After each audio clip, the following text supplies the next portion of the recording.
Welcome to Tip of the Iceberg. Let's check out some videos. Disclaimer. This video is for entertainment purposes only. The views and opinions are that of Tip of the Iceberg. Please do your own research as the clips haven't been fact-checked. The AI asked the TaskRaptor to solve the CAPTCHA, and the TaskRaptor's like, oh, that's sort of suspicious. Are you a robot?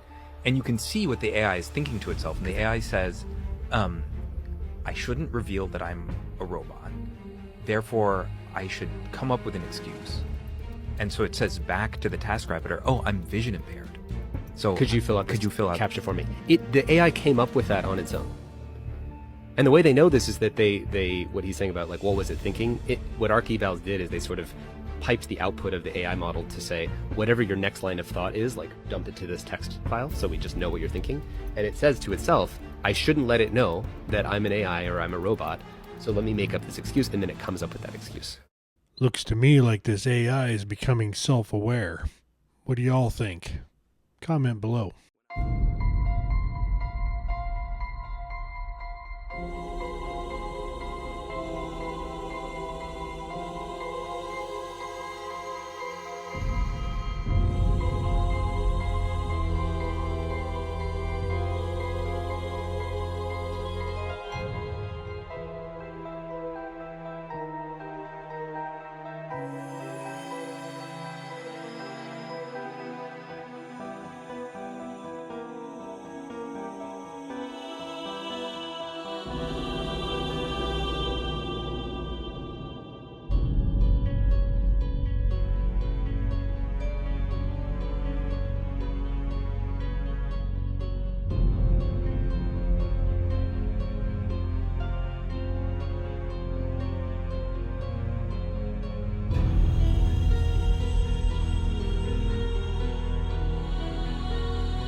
Well, a few of those in there looked pretty darn legit to me. However, there were some that definitely look like the result of pareidolia. What do you think? This is the Adams timeline, and we're going to go through it really quickly, specifically to address the path and the origins of the Nephilim. Now, this is in my niece's room, so if you see a bunch of hearts and flowers and everything, don't judge me too hard. So over here, about 6,000 years ago, it says 4,000, right? But it counts down to Christ on the cross, and then counts back up to the 2000 date we have now, 2023, right?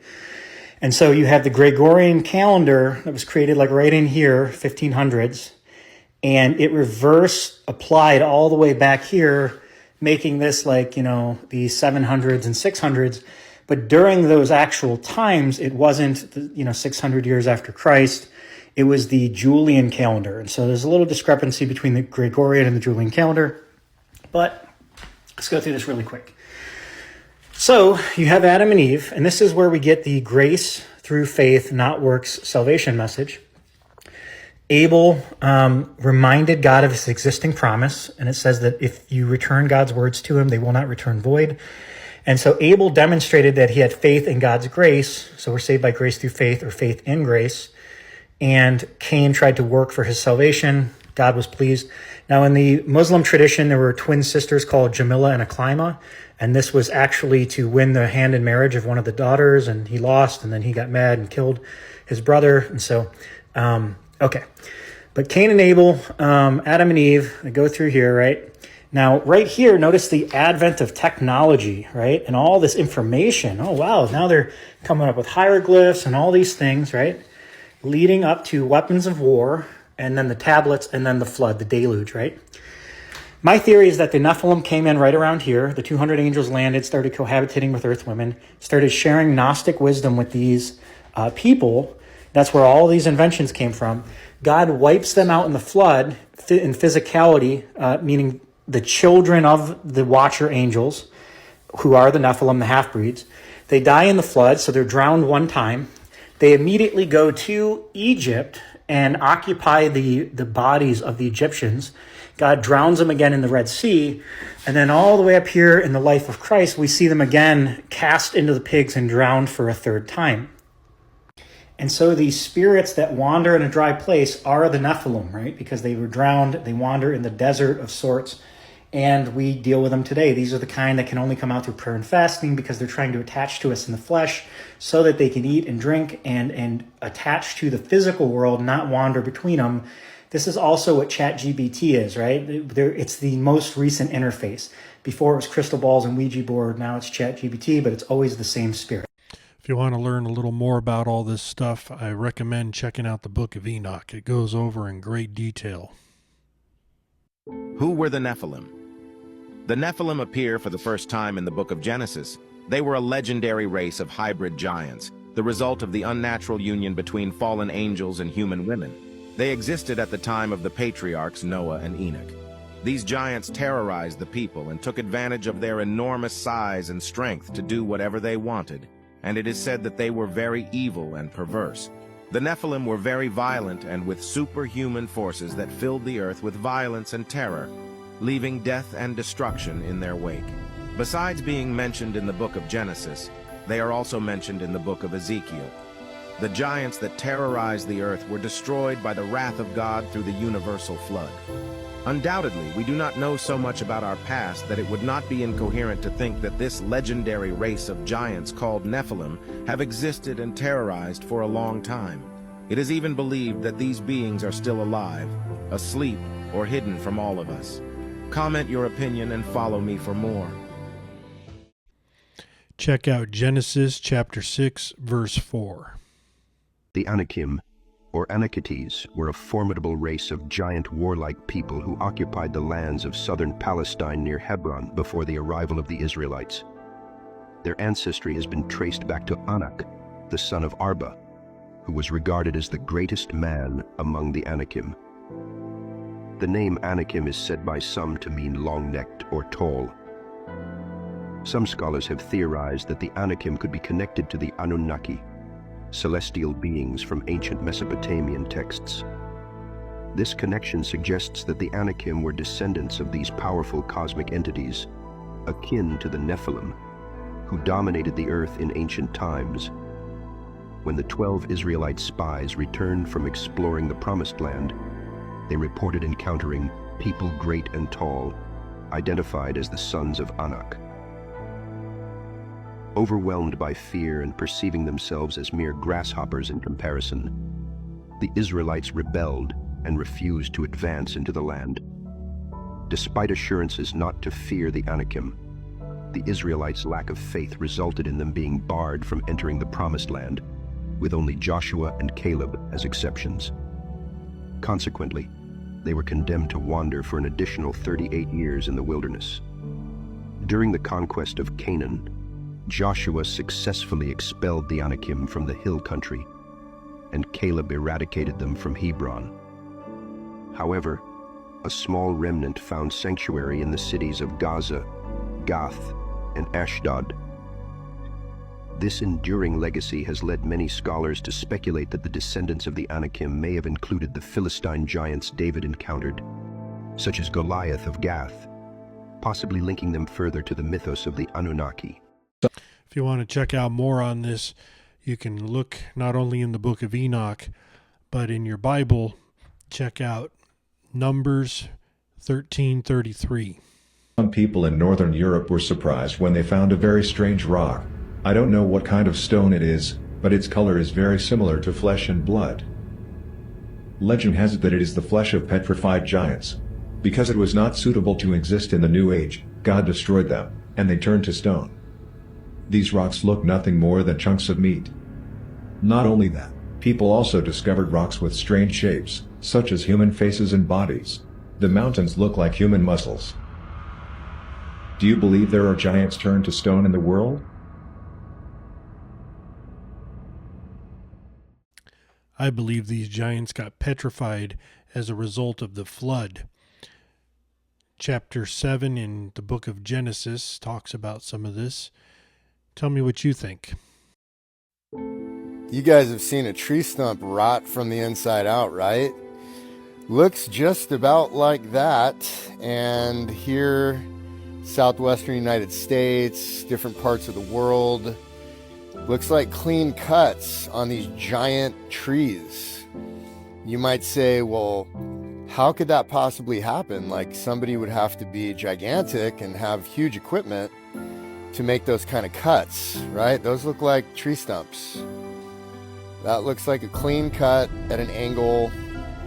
Another one like Devil's Post Pile. Book of Enoch talks about titans that were 3,000 L's in height. And an L actually is equivalent to 11,250 feet. It's like 45 inches is one L. Well, that's an 11,250 foot tall titan. And someone that big, theoretically, could cut down a giant tree. And many ancient cultures believed in the tree of life, which was located in the center of the world. Norse mythology, Mesoamerican, Mesopotamian, Hindu, Siberian, Central Asian, and biblical tradition all talk about the tree of life. And I believe this is real. Maybe next time we can talk about the 13 skulls and the Anunnaki who came to Earth to mine the Mariana Trench, engineered DNA to create a race of slaves called humans to help them mine for gold. And then they struck water in the Mariana. The book of Enoch talks a little bit about this. Some angels were sent down to chop down these giant trees just before the flood came. I think that this was done so that the giants couldn't climb up these trees and evade the floodwaters. Tell me what you think in the comments below. Of things being worn down over time. The marble floor of this bank has been worn down from years of people standing. This guy's grandfather carried the silver dollar in his pocket since 1952. A penny's life cycle from start to finish. Footprints carved into the floorboards by a monk who prayed in the same spot for 20 years. The way this door was worn down by hitting its bell. The markings on the bottom of my coffee cup from a year of stirring. Walkways between cubicles after they got rid of the office. These natural stairs that formed from people walking. Diamond steel plate at amusement park worn down by shoes. The paint under the dryer was blown away over time. Those M&Ms were in this machine for over 10 years. This door threshold has been worn down over the years. This checkout counter has worn out in layers from years of items sliding across it. 12 years of my dog using her paw to open the door. A once whole metal grate that covered a busy bridge. My barber's floor after years of shuffling around each chair. Before and after power washing this building in New York City. The floor is worn out where people stand at this local shop. A nicely worn staircase into the stone wall above a creek. A small patch of this floor has been worn away by people turning at that spot. My favorite wooden spoon after many years of cooking. This person moved their rug for the first time in 16 years. My keyboard after 2 years of gaming and chatting. This staircase after many years of people using it. It looks like I've finally worn out my welcome. Those M&Ms look pretty nasty. Giants were petrified after the Great Flood. There are several mountains and islands that seem to look too humanoid to be random formations. There is even a movie called Moana, where there was an island that was a sleeping giant woman. We all know of the story about the Nephilim giants in the Great Flood. People say, if there are giants, why haven't giant bones been recovered? Well, they have, but not mere bones, but entire petrified Nephilim bodies. When these giants were wiped out, they became petrified and are seen all over the world, yet mistaken for mountains and islands. The giants were indeed that huge. The Book of Enoch describes giants as being 450 feet tall. Just so you can put the size of these behemoths into perspective, here is a photo of a man next to a 500-foot statue called the Statue of Unity in India. This statue is around the same size as the actual Nephilim giants, and a full adult male isn't even taller than its toe. These giants were so tall that they could easily be mistaken as a mountain once petrified and vegetation grows around and over them.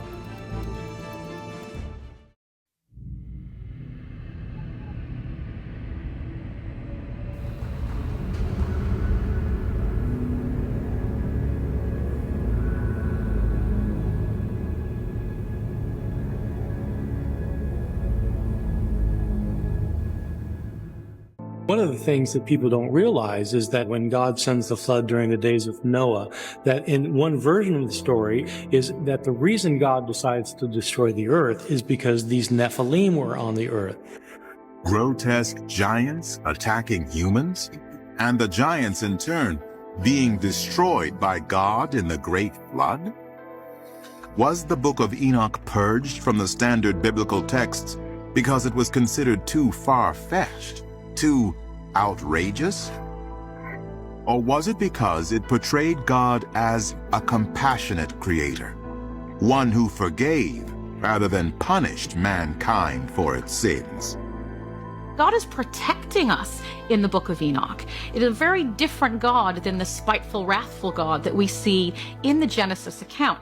The church derives great benefit from having us be very, very afraid of God and of God wiping us all out if we're not obedient. Did early Jewish and Christian leaders really omit the story of Enoch from the Bible because they had an agenda?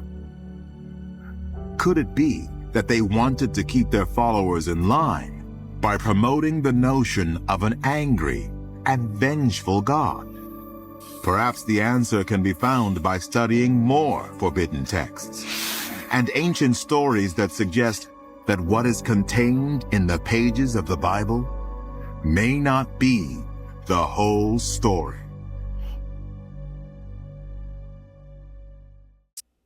The Ethiopian version of the Bible has the Book of Enoch included within it. This woman cracked open a giant clamshell and struck gold. First off, let me just say that there's got to be a better way to extract a pearl from a clam other than straight up murdering it. But let's save that for another video. This video is about striking gold, and not only does she find herself some gold pearls, she found herself every gold pearl in this one clam. Now on average, the price for just one regular pearl can range from 50 to 100 bucks. But that depends on a few factors: size, shape, color, luster, and overall quality. However, as a rough estimate, a high quality round golden South Sea pearl, which is one of the most valuable and rare types of pearls, they could cost anywhere from $1,000 to $10,000 or more. So little homie here hit the jackpot. I think I counted at least 25 pearls. So on the low end, she probably made more than most teachers get paid just by clamming around in this river. The moral of the story is, fuck a day job. We all need to be out there clam hunting. You'd learn something new every day. I never knew you could get gold out of a clam.